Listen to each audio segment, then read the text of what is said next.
Hey, good morning. Jesus is Lord. You know, today I'm so glad the Word works. I can go to the Word and change anything. My son attend to my Word. Now that's something I have to do. I have to put the Word first place in my life. Last couple of days I've been talking to you about Jairus, who was the ruler of the synagogue, who came to Jesus in the multitude. The Bible says a multitude was thronging him, but Jairus made a demand with his words. Now, while I'm on that, that's the only way you can make a demand on God. Not whining, not crying, not begging. In fact, I just heard that one of my grandchildren today was going to ask me for some money, but they never asked me. They never voiced it. I guess they just thought I was supposed to pick it up, in the Spirit and just give to them. No, they needed to voice it. Well, since they didn't voice it, I didn't give them anything. Now watch this. I said this, but I'm going to say it lots of different ways. Jesus is not moved by the need. He left the multitude that obviously had lots of needs to go with the one that had faith. You decide today you are the one. You make a demand on God. You make a demand on the power of God so that you can receive. And I'm going to be as nice as I can, but don't worry about everybody else.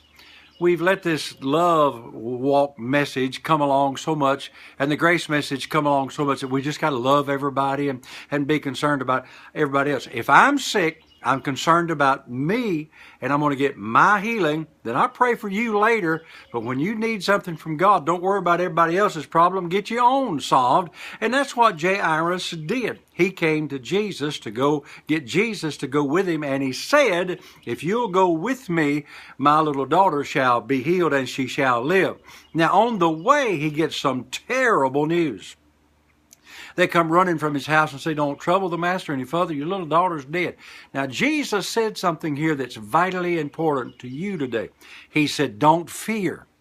Now, notice he didn't say, I've taken fear from you. He said, you don't fear. So when you have a negative report, something terrible, maybe you're believing God. I know I am, man. I'm believing God for all sorts of things. If I told you everything I was believing God for, it'd take you weeks just to get over it. I'm believing God for stuff. I'm believing God for, for a young body. I'm believing God to live a long life.